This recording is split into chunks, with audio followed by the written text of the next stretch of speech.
બ્રહ્માનંદ સ્વામી શ્રીહરિની આજ્ઞાથી વડતાલ મંદિરનું કામ કરાવતા હતા. મંદિરનું બાંધકામ જોરશોરથી ચાલતું હતું.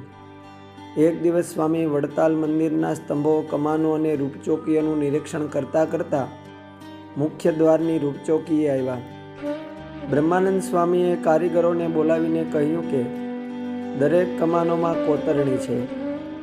અહીં મુખ્ય દ્વાર હોવાથી રૂપચોકીમાં 2 કમાન કરીને કોતરણી કરવી જોઈએ.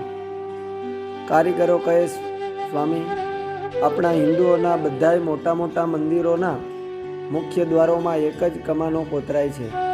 ક્યાંય 2 કમાન હજુ સુધી જોઈ જ નથી. તેથી અમે અહીં પણ એક જ કમાન કોતરી છે.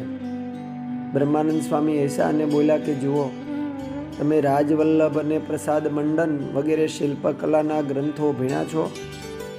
ત્યારે કારીગરો તો વિસ્મયથી સ્વામી સામું જોઈ રહ્યા અને બોલ્યા કે સ્વામી, અમે તો એવા ગ્રંથો કંઈ ભણ્યા નથી.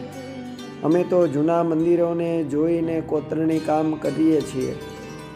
એ સાંભળીને સ્વામીએ તુરત જ એક કાગળ મંગાવીને તે કાગળ ઉપર પોતાને હાથે જ મુખ્ય દ્વારની રૂપચોકીની 2 કમાનનું ચિત્ર દોરીને શિલ્પકળાના નિયમ મુજબ કમાનની કોતરણી કરવા કહ્યું.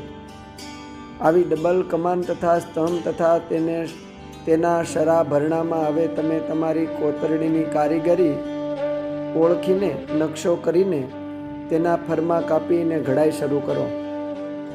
તમે ભલે આવી ઘડાઈ ક્યારેય કરેલ ન હોય, પરંતુ જો મારો દોરેલો આ નકશો જોઈને તમે ઘડાઈ કરશો એટલે ભગવાન શ્રીહરિના પ્રતાપે તમને એ આવડશે અને મારો આશીર્વાદ છે. સર્વે શિલ્પકારોએ સ્વામીના ચરણ સ્પર્શ કરીને ડબલ કમાનની કોતરણી કરવાનો નિર્ણય કર્યો. થોડા દિવસમાં સ્વામીના આશીર્વાદે શિલ્પકારોએ એ ડબલ કમાન ઘડીને તૈયાર કરી મુખ્ય દ્વારની રૂપચોકીમાં લગાવી, જે અતિ સુંદર લાગતી હતી. બ્રહ્માનંદ સ્વામી સર્વે શિલ્પકારો ઉપર અતિ રાજી થયા અને સર્વને રૂડા આશીર્વાદ આપ્યા.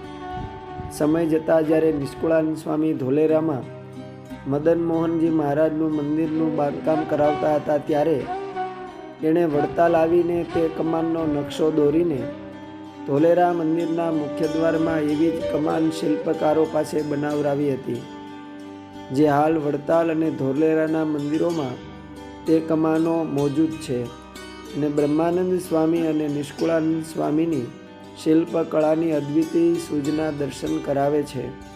અસ્તુ. જય સ્વામિનારાયણ. મુક્તરાજ કેસર ભગતના જીવન કવનમાંથી.